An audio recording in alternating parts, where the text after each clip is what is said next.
Good morning. Welcome to Seattle Betsuing's Gotangye service. Today we celebrate the birthday of Xingdang Shoning, the founder of Jodo Shinshu Buddhism. Xingdang was born on May 21st, 1173 as Matsuwa Kamado. Please join me in Gassho for reading from the Gobuncho.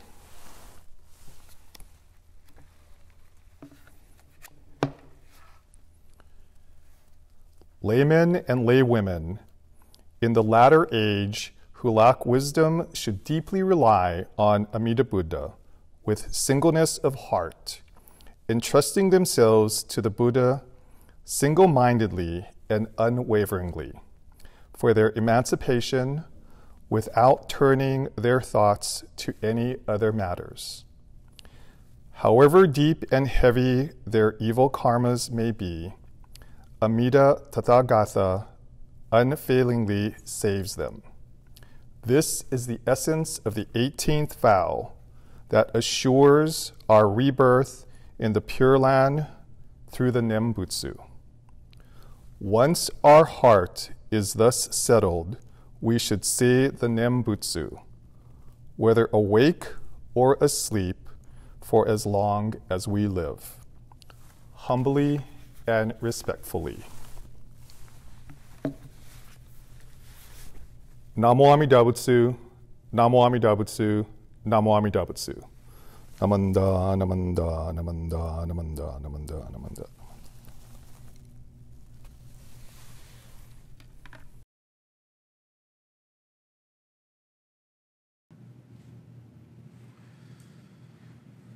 Namo Amida Butsu, Namo Amida Butsu, Namo Amida Butsu, Namo Amida Butsu, Namo Amida Butsu, Namo Amida Butsu, Namo Namo.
凡上逆法再永入領主死入会一民摂取信仰上所語意の水波無明暗頓内心臓死運無上不真実信心天非尿に恋不無無資源妙無暗逆心謙虚大教育即応超絶語悪種一切全末凡部に問心如来偶税願仏言古大小月社善人妙不大理決弥陀仏本願念仏邪見教万楽主上信行十字人に南中死南昔インド最天使論下中華自治域史構想現代小古世小意妙如来本税を行き釈迦如来両がせ一種五妙難天竺流十大自主とせ質の財派有無権先絶大上無上法所有寛義寺所有安楽賢治難行六六信行異行指導楽億年弥陀仏本願自念即時入筆上唯の上小如来語おいほい大悲偶税本天神菩薩増論説奇妙無下古如来越主たら見真実古有戦お有長大誓願古有本願力へ行異道群上小一心記入苦毒大法会筆逆入大永修修徳死蓮華造世界即小信如法小人有本の人間人図入小自音自音下本師鈍乱両天使上古乱小菩薩来三蔵ルシ十上教凡上宣教気楽法天神菩薩論中下法有道因果見世願おいげんねこふゆたり小有上有真因有信心枠前本部信実発小有知小有自即涅槃必死無量有公有妙有道小有衆上有回復権同釈結晶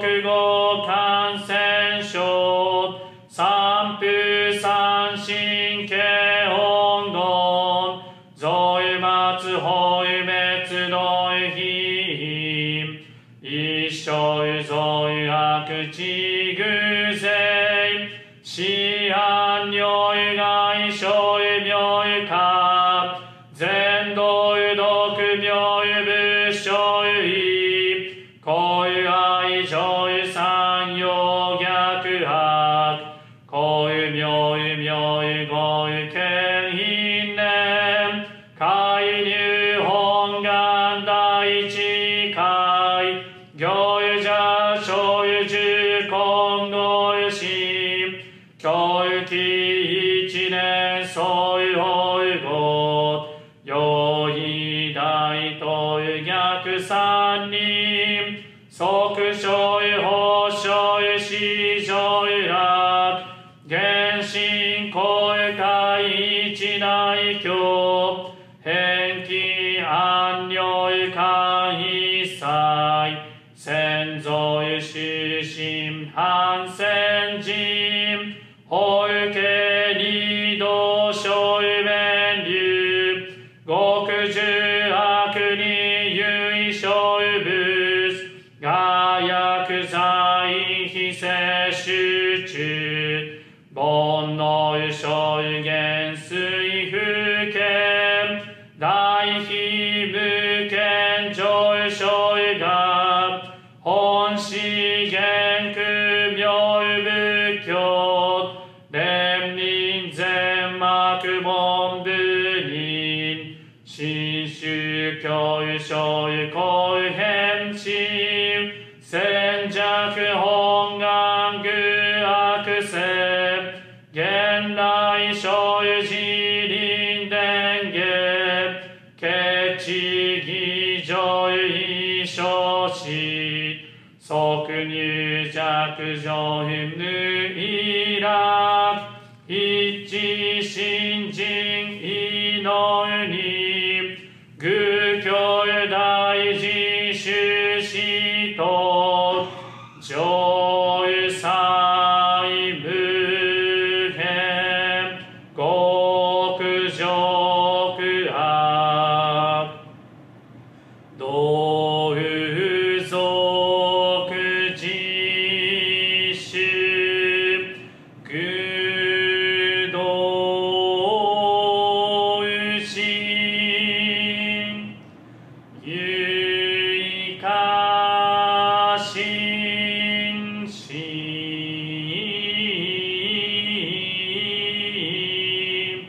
高油そう油せ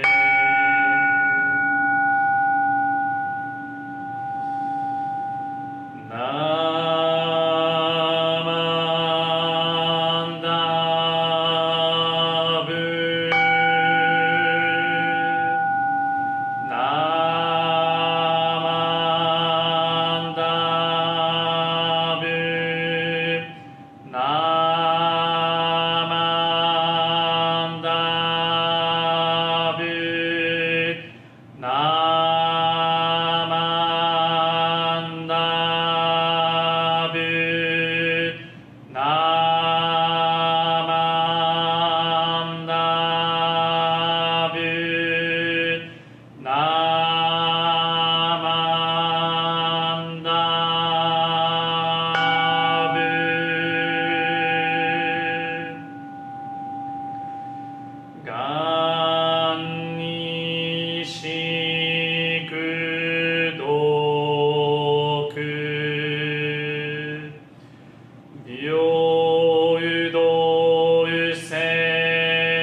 ナモ阿弥陀仏、ナモ阿弥陀仏、ナモ阿弥陀仏、ナモ阿弥陀仏、ナモ阿弥陀仏、ナモ阿弥陀仏、ナモ阿弥陀仏、ナモ。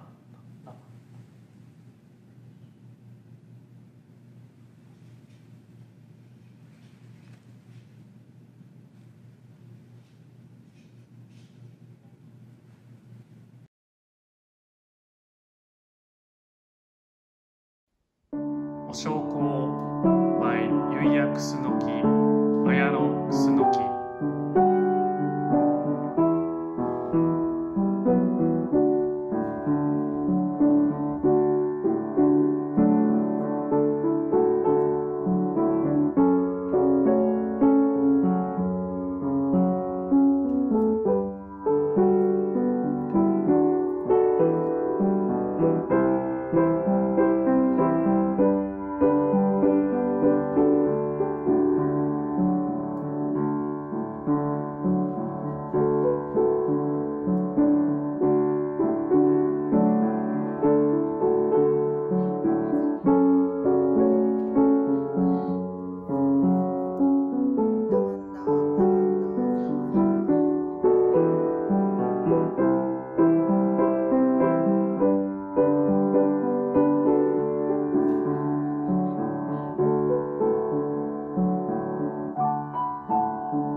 Please join me in Gassho.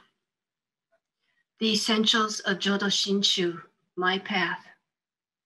Teaching, attaining the entrusting heart, awakening to the compassion of Amida Tathagata. Through the working of the primal vow, we shall walk the path of life, reciting Amida's name, Namo Amida Butsu. At the end of life, we will be born in the Pure Land and attain Buddhahood, returning at once to this delusional world to guide people to awakening. Namo Amida Butsu, Namo Amida Butsu, Namo Amida Butsu.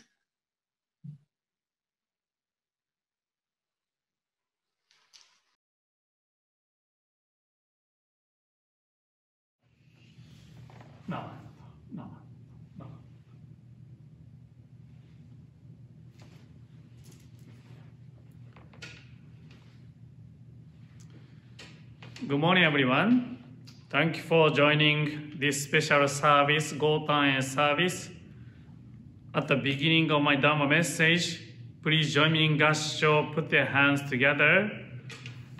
I read a passage from the Raja Sutra, which tells us the Amida Buddha's Pure Land. The ground of his Buddha land is composed of the 7 kinds of naturally produced jewels: gold, silver, lapis lazuli, coral amber, sapphire, and carnelian. The land is so vast and extensive that it is impossible to know its limit. Namo Amida Butsu, Namo Amida Butsu, Namata, Namata, Namata.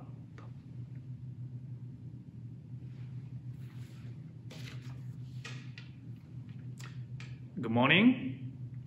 So today we are having the Gotan-e service. Gotan-e is our founder Shinran Shonin's birthday. He was born in May 21st, 1173. Please remember this date, May 21st, 1173. So this year, if my calculation is correct, we celebrate his 848th birthday. So let me introduce one Honganji's special service, our Mother Temple's special service. The first day of every month, Honganji is having a special morning service for the offering of the Buppan. Buppan means offering rice. It is called Buppan Gyo. We usually offer white rice for Buddha every morning, but Honganji offers another food instead of white rice for Buppan Gyo, which is Shinran Shonin's favorite food. Question: what is Shinran Shonin's favorite food? Okay, this is a multiple choice, so I give you the 4 choices. The first one is soba. 2, tofu. 3, azuki beans. Then 4, hamburger. Soba, buckwheat. Tofu, soybean. 3, azuki, red beans. Hamburger. What do you think? The answer is number 3, azuki beans. So for the first day of every month, for the Buppan Gyo, Honganji offers mochi with anko, red beans, pasted red beans. Instead of offering the white rice, they offer anko mochi with anko beans. The history of Gotan-e is not so old. In 1874, 21st Monshu Myono Shonin set Shinran Shonin's birthday as May 21st, using the Western calendar, and started officiating the Gotan-e service. In 1962, music service is started conducted by Honganji affiliated school.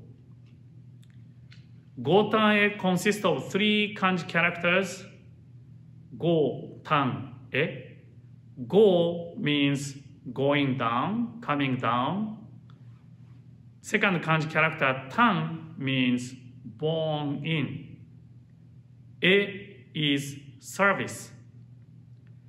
Gotan is a very special word in Japanese. If I look up the word Gotan in a dictionary, the dictionary states that Gotan means a Buddha or Bodhisattva is born in this world. So particularly Shakyamuni Buddha is born in this world. So we have to think why we people use the word Gotan for Shinran Shonin's birthday. Shinran Shonin historically lived in Japan as an ordinary human being.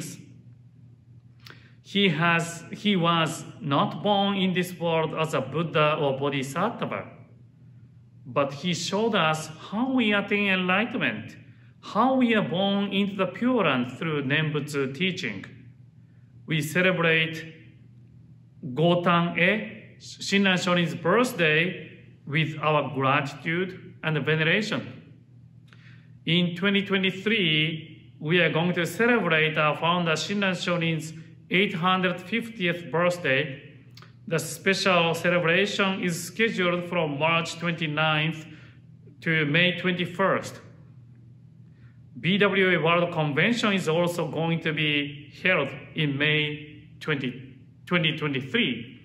I hope we can go to Japan, Kyoto, Japan, together to celebrate our founder Shinran Shonin's birthday, 850th birthday together. In Seattle, around this area, I see lots of new houses or apartments are being constructed. When I look at them, I wonder if I can buy one of these houses. Let's imagine buying a new house and moving there. So I wish to have a house of 1 story in a quiet area. I want to have a Japanese-style bathtub. I also want to have a big office room and put my obutsudan there. It is better to have a nice kitchen for Ayano, my wife, to cook in. I would like to have a kids' playroom for my son. I want a big garage to park 2 to 3 cars. I want to have some Japanese maple trees in my yard. I like Japanese maple trees. I have lots of wishes and ideas to think about in the house. Our house is a sort of an actualization of our wishes. When we see someone's house, we can know how they want to live. So some people want to live in town. Some people want to live in the countryside. Some people want to have a nice kitchen. Some people want to have a beautiful yard. Some people want to have a pet. Some people want to have a home theater system. Of course, we cannot grant all of our wishes, but we try to make our house comfortable. At the beginning of my Dharma message today, I read the passage from the Raja Sutra. Raja Sutra tells us about the Pure Land. The passage said, the Pure Land is composed of the jewels, and these are shining and brilliant. They are the best and greatest jewels. The Pure Land is huge and has no boundary, no barrier. And also, in the Pure Land, when I was reading the Raja Sutra, it also says, in the Pure Land, there is no mountain, no ocean, and no valley. There are no seasons, and the weather is always moderate and comfortable. The sutra describes the Pure Land like this. It is really interesting to read the Raja Sutra to know what the Pure Land looks like. So if you are interested, please read English translation of the Raja Sutra. The Pure Land is the manifestation, embodiment of Amida Buddha's wish and Amida Buddha's wisdom and compassion. Jodo Shinshu, Shin Buddhism, is the teaching of wisdom and compassion. Wisdom teaches us to have a wide open view and to see things just as they are. Compassion teaches us to have a flexible mind and to protect and to accept things just as they are. So we cannot understand the Pure Land just by external appearance. Each appearance is the embodiment, manifestation of Amida Buddha's wish. It is important to know meaning of the Pure Land, learn from the Amida Buddha's wisdom and compassion. Amida Buddha has a wish for all beings to attain enlightenment. Amida Buddha has a wish for all beings to live in peace and tranquility without having any sufferings. To fulfill Amida Buddha's wish, Amida Buddha needed to create the Pure Land, which has no boundary and no barrier. So we often say we are going to be born into the Pure Land. The Pure Land is very important for us as a Jodo Shinshu followers. We should know about the Pure Land more. We should know what the Pure Land teaches us. So today, I'd like to focus on one element of the Pure Land, that is, the land is so vast and extensive that it is impossible to know its limit. So it says that, the Pure Land has no limit, no boundary and barrier. Contrary to the Pure Land, think about our human world. Our world is limited space. There are boundaries and borders everywhere. These are the way things are distinguished one from another. You may know I love baseball. I love baseball. In a baseball field, there is a line between fairground and foreground. There is a fence between a baseball field and a spectator stand. And also, there is a gate between inside the stadium and outside the stadium. So we cannot freely go through these gates and boundaries. A baseball field needs the lines to distinguish a fair ball from foul ball. A baseball stadium needs to distinguish a place for player and a place for spectator. A gate is needed to distinguish a person who has a ticket and a person who does not have a ticket. So next, let's think about our house. When we think about our house, we have a fence to rail off from one neighbor. In our house, we have walls and doors to divide the house. So next, think about highway. We have a fence along the highway to distinguish the humans, especially the countryside, distinguish the humans' area from animals' area.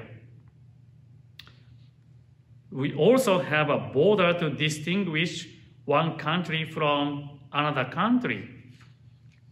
A couple years ago, I read an interesting article that said there are many walls on borders of the countries. One famous wall is the Berlin Wall in Germany. When the Berlin Wall collapsed in 1989, there are 16 walls of borders of the countries in this world.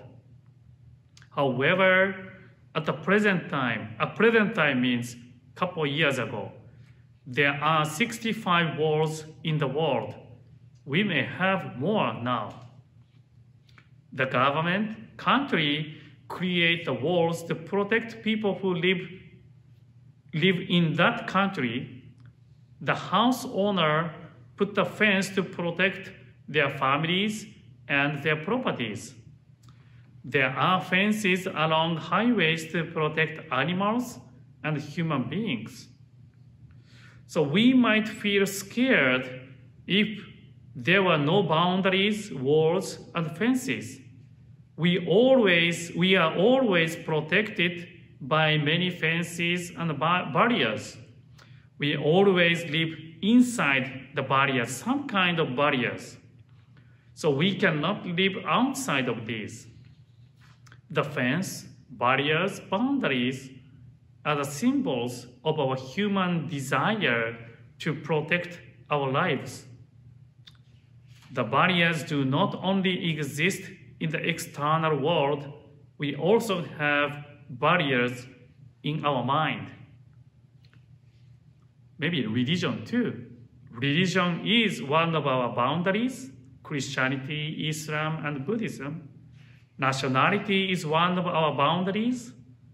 We also have boundaries in our mind, for example, to distinguish a man and a woman, the young and the old, a family and a stranger, an American and a foreigner. In our daily life, we always distinguish things in our mind. We need a barrier in our minds to protect our personality and ourselves. We do not want anybody to come into our area to mess it up. So we create a barrier in our mind as well. These boundaries and barriers are symbols of our desire, safeguard, weakness, and limited acceptance. Because human beings have these bonno attachment, we fight to protect our boundaries and barriers. I think one big cause of our human conflict in this world, in our daily life, are our human barriers. On the contrary, the Pure Land is huge and has no boundary. This is the manifestation of Amida Buddha's wish, Amida Buddha's wisdom and compassion. Amida Buddha is the Buddha of oneness. When Amida Buddha sees our lives are interconnected and interacting with each other. There is no need to have barriers and boundaries because all beings' lives are just like one.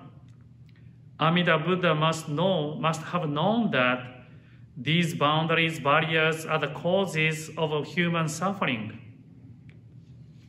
The Pure Land is also called peace and happiness, in Japanese, anraku. To completely fulfill peace and happiness, Buddha sees any kinds of barriers and boundaries are obstructions. So, the Pure Land is vast and has no border and boundaries. Human beings, we or I, create all borders and boundaries in this world. Lots of people have already realized that boundaries are the cause of our conflict. However, I need it. I need them. Human beings need them. We cannot live without having these because of our weakness and limited acceptance. The barriers and boundaries in this world are the symbol of our weakness and limited acceptance, the symbols of our ego and Bonno.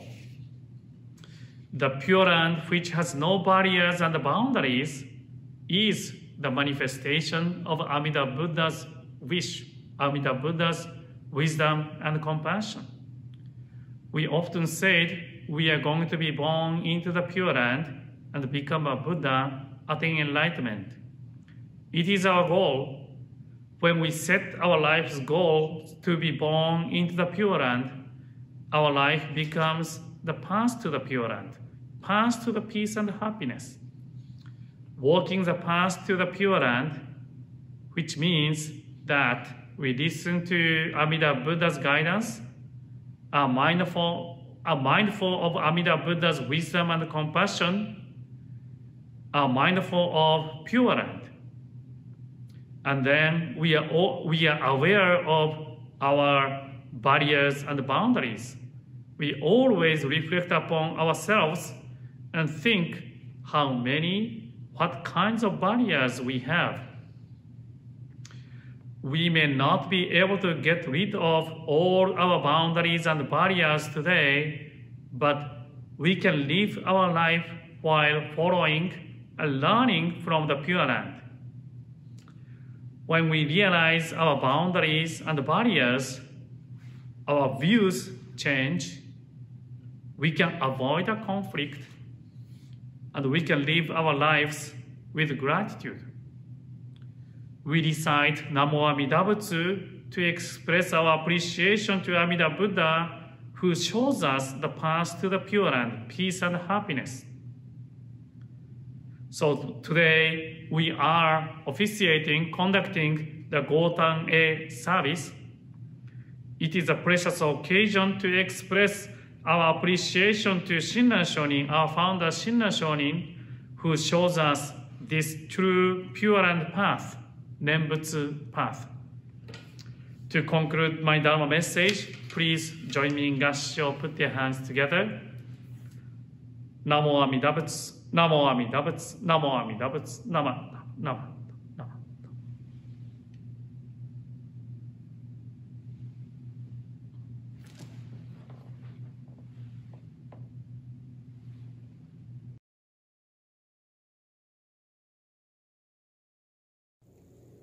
Please join me for a reading of the Threefold Refuge, found on page 10 of your Purple Service Book. Difficult is it to receive human form. Now we are living it. Difficult is it to hear the Dharma of the Buddha. Now we hear it. If we do not cross over to the truth in the present life, in what life shall we cross over? Let us with sincerity and true reverence take refuge in the three treasures of the truth. I take refuge in the Buddha. May we, together with all sentient beings, awaken to the great way of enlightenment and to the unsurpassed intent of Amida Buddha. I take refuge in the Dharma. May we, together with all sentient beings, enter the storehouse of the Dharma, becoming like the wisdom ocean. I take refuge in the Sangha. May we, together with all sentient beings, become units in true accord, in harmony with all things. The peerless, profound, and wondrous Dharma is rare to encounter, even in many hundreds and thousands of kalpas. Now we are privileged to hear and receive it. Let us thoroughly understand the true meaning of the Tathagata's teaching. Namo Amida Butsu, Namo Amida Butsu, Namo Amida Butsu, Namandab, Namandab, Namandab, Namandab.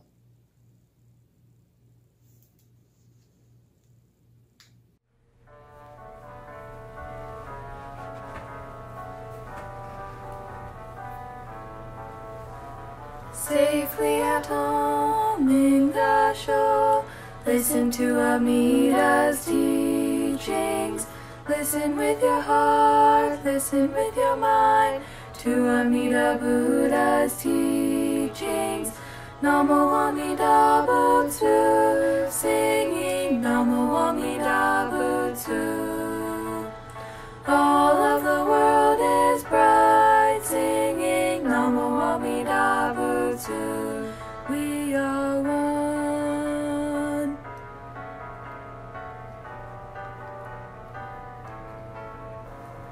Peace and harmony in Amida's land. Peace and harmony within me.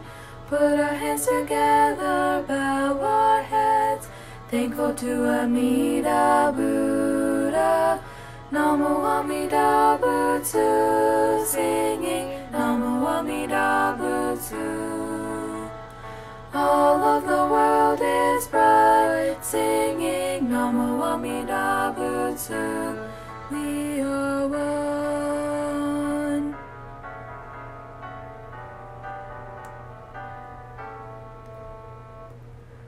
We are one. Thank you for joining us for today's Gotange service. Immediately following this broadcast will be the Japanese language service featuring Howa by Rinban Kusunoki. Following this will be Dharma exchange via Zoom. The link will be shown below and it runs from 11 until noon. Also, today we'll have contactless Oshoko both in Wisteria Park and in front of Memorial Hall. Please join us from 1 until 3 today. Thank you very much for all who participated in the production of this service. Today we thank Rinban Kusunoki, Minister Assistant Alex Sakamoto, Connor McKinney, Kimi Nakabayashi, Ayano and Yuya Kusunoki, Akiko Yabuki, Reverend Irene Goto, Dana Sasaki of the Tacoma Buddhist Temple, Megumi Azekawa, Chris Grabowski, Macy, Misa, and Maya Hirota, the BCA, and Tyler Moriguchi. Thank you very much for joining us today.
皆さんおはようございます。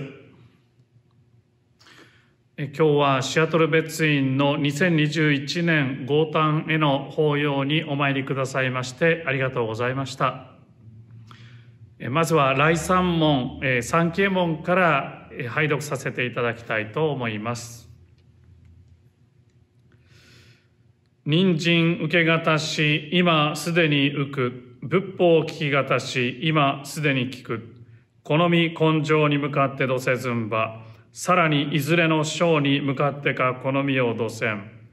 大衆もろともに、四神に三方に帰依し立てまつるべし。自ら仏に帰依し立てまつる。まさに願わくば主情とともに、大道を大下して無常意を起こさん。自ら法に帰依し立てまつる。まさに願わくば主情とともに、深く胸像に入りて知恵海のごとくならん。自ら僧に帰依し立てまつる。まさに願わくば主情とともに、大衆を通りして一切無下ならん。無常人人未明の法は、百千万号にも愛用ことかたし、我今検問し、授事することを得たり、願わくは如来の真実、義を下し立てまつらん。ナモアミダ仏、ナモアミダ仏、ナマンダーブ、ナマンダーブ、ナマンダーブ、ナマンダー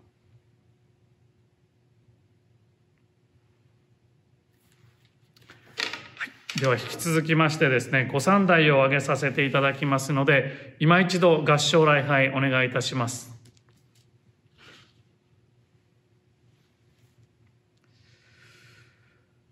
如来の左岸を尋ねれば、苦悩の無常を捨てずして、栄光を主としたまいて、大神おば成就せり。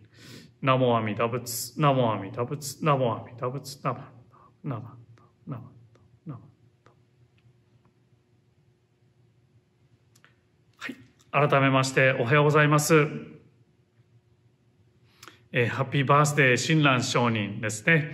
今日は豪誕へ親鸞上人のお誕生日をお祝いする、法要の豪誕への法要を務めさせていただいております。ようこそ今日もですね、お参りくださいました。ありがとうございます。今日のご三代はですね、正蔵松和さんの一首を紹介させていただきました。親鸞上人が書かれた正蔵松和さんの一首ですね。阿弥陀様の左岸、お願いっていうのを尋ねてみるということでですね、何であったかっていうことを考えてみると、それはひとえに悩み苦しみ悲しみを抱きながら生きている主情、私をですね見捨てないということであったなということが書かれたご和賛ですね。今日この豪誕への機会にですね、このご和賛をもとに皆さんと一緒に仏法を聞かせていただきたいと思います。この豪誕へのお参りですけれども、比較的新しい法要というふうに言えるんではないかなと思います。豪誕へが始まったのはですね、1874年、妙如上人がそれまでは旧暦で定められていたお誕生日をですね、新暦の今の暦にして5月21日というふうに定められて、豪誕へのお参りが始まりました。ですので、まだそうですね、150年ぐらいでしょうか。それぐらい、豪誕へが始まってからはそれぐらいしか経っていないということですね。そして戦争、第二次大戦が終わって、1962年からですね、ご本山では宗門公による音楽法要が務められるようになりました。ですので、ちょっと他のお彼岸であったり、法音公であったりというお務めとはですね、ちょっと違う感じの、ちょっと賑やかな明るいというかね、賑やかな感じのお務めなのかなという印象が私の中にはあります。この豪誕へ親鸞上人のお誕生日をお祝いするお務めということでですね、今日は私たちもみんなそうですけれども、この世に生まれてきた、その生まれるということを一つテーマにですね、考えさせていただきたいと思います。よくよく考えればですね、親鸞上人がずっと求められていったものは何だったかというと、それは生じいずべき道、生きる死ぬと書いて生じと呼びますけれども、生じいずべき道というのを求めてずっと仏道を歩まれていった。そしてお釈迦様はですね、どうだったかというと、生老病死の解決、そこからの下脱ということを求めて、ご修行に励まれたということですね。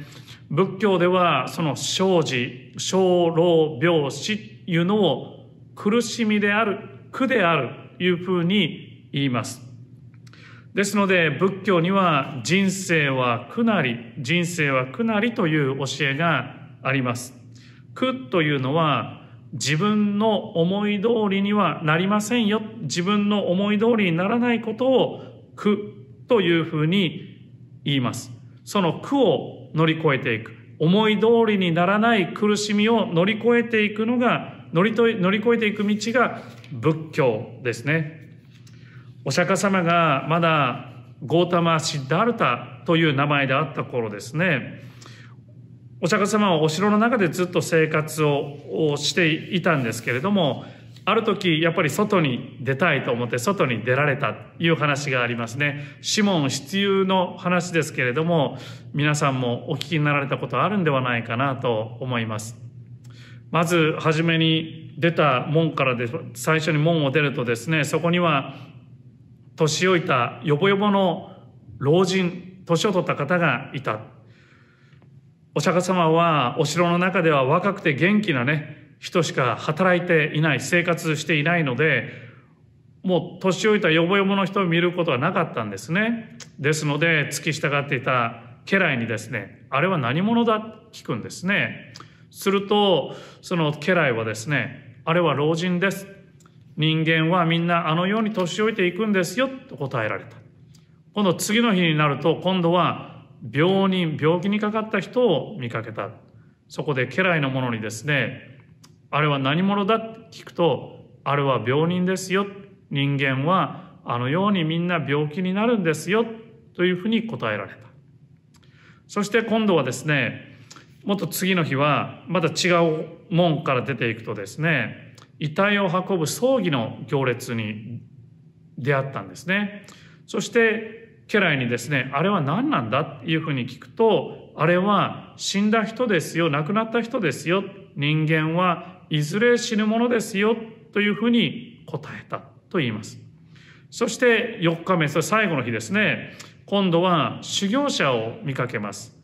で、その者の姿はすごく穏やかで安らかであった。それを見たゴータマ・シッダールタお釈迦様は、その修行者のようになりたいと思って、その後にですね、家を捨てて苦を乗り越える出家の道を選んだということですね。これが有名なシモン失遊というお話なんですけれども、私たちはみんなですね、年を取って老いて、病になることも経験しながら、そしていずれこの命が終わっていく、死んでいきます。その老病死に生、生まれるという生を加えた4つを死苦というふうに言います。苦しみというのはね、最初にも申しましたけれども、自分の思い通りにならないということです。人は若くありたいと思いますけれども、年を取ります。元気でいたいと思うけれども、病気をする。そしていつの日か死を迎えます。この老病死というのは、私たちがこの世に生まれてきたことが因となっていますので、この世に生まれてくる生、生苦、生も生まれてくるということも苦というわけなんですけれども、人として生まれてこなければ老病死の苦を受けることはなかったのだから、生も生まれてくるということも苦の一つであるという説明がよくなされるんですけれども、わかるんですけれども、自分の中でですね、何かピンと他の3つに比べて何かピンとこないところがあったんですね。その説明では、生まれてくるということは、老病死の苦の原因ではあるけれども、苦そのものではないんじゃないかなっていうこともですね、あったんですね。しかし、今から5年前、もう5年になりますね。妻が妊娠してですね、その生まれてくる苦しみ、生苦ということに対する見方というのが私の中で変わりました。妻の妊娠が分かったのはですね、私たちが結婚して、7年が過ぎて、もうその時39歳になる年でした。2月の頃だったんですけれども、もう結婚して7年経ってますからで、もう39歳でしたし、妻の妊娠っていうのは本当に大きな驚きであり、喜びでした。2月の終わり頃だったと、そしてもう間もなくして2月の終わり頃、数週間経った後ですけれども、妻の体調がちょっと悪くなってですね、もう救急病院に行くことになったんですね。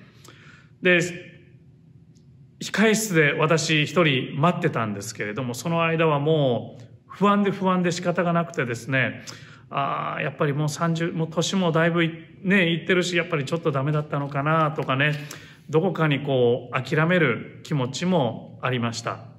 しかし、検査の結果、なんとかお腹の中の赤ちゃんは無事であるということが分かりました。それからまたちょっとしばらくしてですね、数週間経った後だったと思いますけれども、今度はリスクテストというリスク検査ということをすることになったんですね。何でも初めてのことでわからないことばかりだったんですけれども、そのリスク検査っていうのをするとですね、その結果が来てですね、このお腹にいる赤ちゃん、生まれてくる赤ちゃんが病気か何かしらの障害を抱えてくる、生まれてくる可能性がありますという結果が出たんですね。私はですね、そのリスク検査ということに対しての知識というのがほとんどなかったので、本当どうしていいか分からずにですね、不安になったのを覚えています。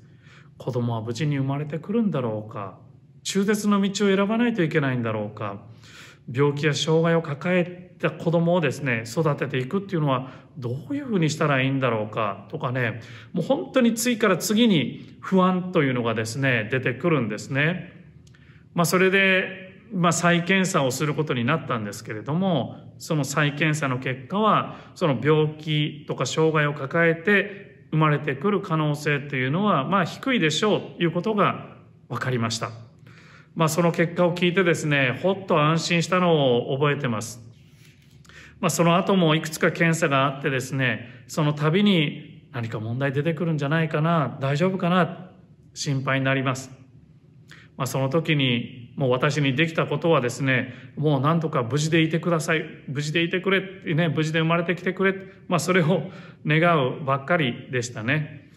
これらの経験からですね、お釈迦様が言う通り、やっぱり生まれてくるっていうことも本当に苦なんだなということを痛切に考えさせられました。それはお腹の中の赤ちゃんのことで悩んだり不安になったりする私の苦しみを生苦、生まれてくる苦しみと言ってるんではありません。命というのは母親のお腹の中にある時から日々成長し、その過程の中で病や死と隣り合わせに生きています。苦しみというのは、苦というのは思い通りにならないということです。お腹の中の赤ちゃんもですね、元気に生まれてきたい、そういうふうに願っていることでしょう。しかし、赤ちゃんが病気になることもあります。死んでしまうこともあります。母親が流産してしまうこともあります。家族の事情でですね、やもなく中絶すると、そういう道を選ばざるを得ないということもあるかもしれません。自分の家族だけ見てもですね、私の姉の子供というのは今は元気に、4人いるんですけれども、姉の子供は元気にしてますけれども、もう4人が4人とも未熟児として生まれてきました。超未熟児ですね。私の母は2度流産をしたという経験があるというふうに教えてもらいました。私の兄の夫婦のところはですね、2番目の赤ん坊を生まれてくる、もう1週間もなかったと思いますけれども、生まれてくる予定日の直前に亡くしました。世の中にはそういった辛い経験をされている方がたくさんおられるんだろうなというふうに思います。命というのはこの世に生まれてくる前から多難で思い通りにいかないものなんだなというふうに感じます。そう考えるとですね、私のこの命を含め、この世の一つ一つの命が宝物で尊いものであるんだなというふうに改めて考えさせられます。先ほどお話しさせていただいた検査をした時ですね、これ検査結果を聞いたんですけれども、その時また電話での対応だったんですけど、妻が対応してたんですけれども、思いがけずというかですね、アクシデントで赤ちゃんの性別が分かってしまったんですね。本当は聞くつもりなかったんですけれども、会話の中で分かってしまった。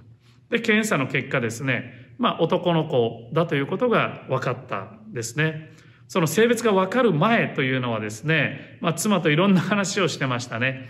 男の子がいいなとか、女の子がいいなとか、髪の毛がね、ふさふさした子が生えてきたらいいなとか、可愛い子が生まれてきてほしいとかね、将来私野球が好きですので野球選手になってほしいなとかね、いろんな願いとかね、願望の話をしていました。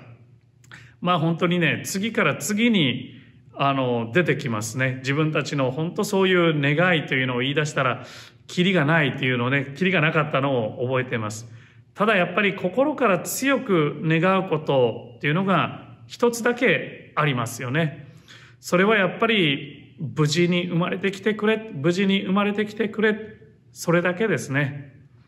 その願いとともに少しずつ大きくなっていってた妻のこのお腹を見ているとですね、きっと私が生まれてくる時も私の父と母がね、そういうふうに願いながら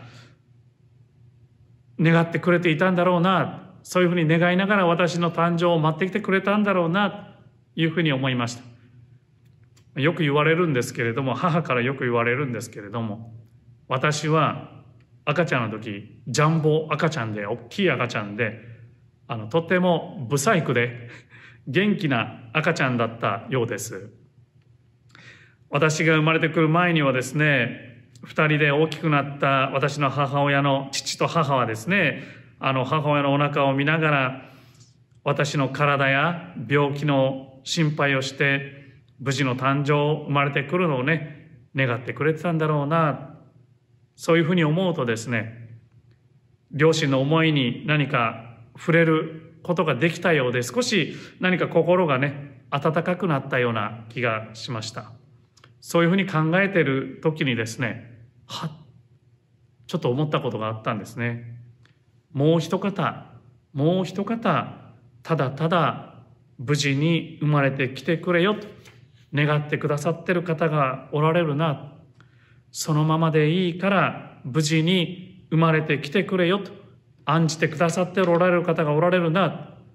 お腹の中の子供のことを常に案じて元気に育つことを願う親のようにですね、無事に極楽浄土に生まれてきてくれよ、仏となってくれよ、常に願われておられる。それが阿弥陀という仏様ですね。親鸞上人はご阿参で、如来の左岸を尋ねれば苦悩の右情を捨てずして、栄光を主としたまいて大神をば成就せりと読まれております。このご阿参は正蔵松和参の一種です。阿弥陀仏の願いが何であったかを考えてみると、それはひとえに悩み苦しむ主情、悩み苦しみを抱きながら生きている主情を見捨てないということでした。仏の大慈悲というのは、そういう主情に苦悩を乗り越えていく道を示すということです。いうふうに教えてくださっております。親鸞上人は阿弥陀仏の願いに触れ、その中で安心してより力強く生き抜く道を見出されたのでしょう。私たちはそれぞれ違った悩み、苦しみを、悲しみを持って生きています。思い通りにいかないこともたくさんあります。それは生まれてくる前から始まっています。阿弥陀様の願いというのは、そんな私たちが苦しいこと、思い通りにいかないことから解放されて、安心して平穏に、また力強く生きていくことです。しかし、そんな願いに気づきもせずに生きているのがこの私です。親の心子知らずという言葉もありますけれども、子供の私にはですね、親の気持ちっていうのは、親の願いっていうのはなかなかわかりません。本当に恥ずかしいことですけれども、私もその39歳でね、妻の妊娠が分かっては自分の子供が生まれてきてくれる。その時まで私の親が、私が生まれてくる前に私のことをどう思っていてくれたのかなということは正直言って考えたこともありませんでした。お腹の中の赤ちゃんが親の願いや存在をなかなか認識することができないように、私も阿弥陀様の姿や願いを認識することができません。しかし、私が気づく気づかないにかかわらず、阿弥陀という仏様はその願いを、慈悲の心を常に届けてくださっております。その願いが形となって私の前に現れてくださったのが仏像であり、お経であり、南無阿弥陀仏というお名号です。親が生まれてきた子のためにベッドをね、準備したり、洋服を準備したり、部屋を準備したり、アメリカではベイビーシャワーというのもありますね。生まれてくる前にいろんな準備をします。そういう準備をするようにですね、阿弥陀様も私が生まれてゆく前から極楽浄土を準備してくださっております。準備をすべて整えて待っていてくださっております。阿弥陀様の願いというのは、苦のある衆生を救わんがためのものです。阿弥陀仏の教えは、苦を抱えた衆生を浄土へ導かんがための教えです。私たちの苦しみというの、思い通りにいかないことというのは、この世に生まれる前から始まっている。その時から思い通りにならない人生はもうすでに始まっています。ですので、阿弥陀という仏様はですね、その願いというのを私が生まれてくる前からずっと届けてくださっています。しかし、私たちにはなかなかその阿弥陀様の願いというのがですね、理解することができない、受け止めることができないんですね。仏像を見ても、お経をあげても、法話を聞いても、なかなかその願いに気づいていくことができない。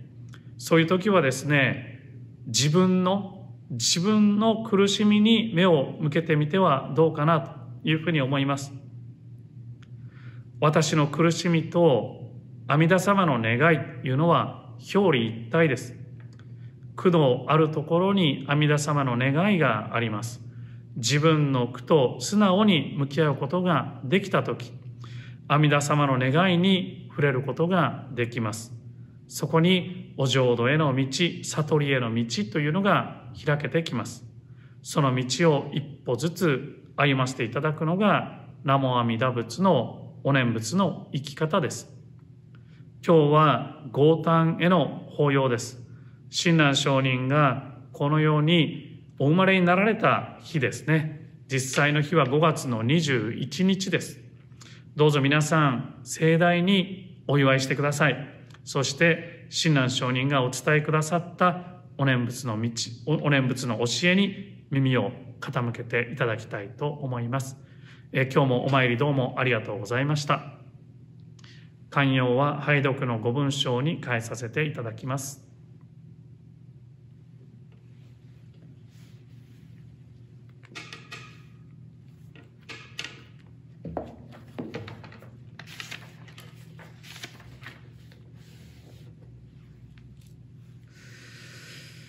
上人一流のご関係の趣は、信心のもって本とせられ、候。そのゆえは、もろもろの造業を投げ捨てて、一心に皆に奇妙すれば、不可思議の眼力として、仏の方より往生は事情せしめたも。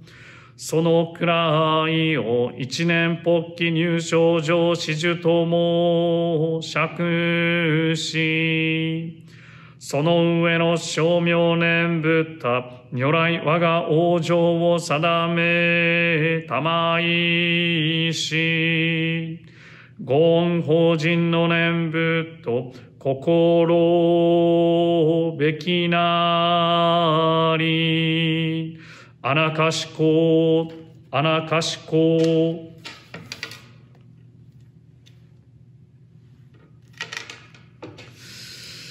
ナモ阿弥陀仏、ナモ阿弥陀仏、ナマンダ、ナマンダ、ナマン。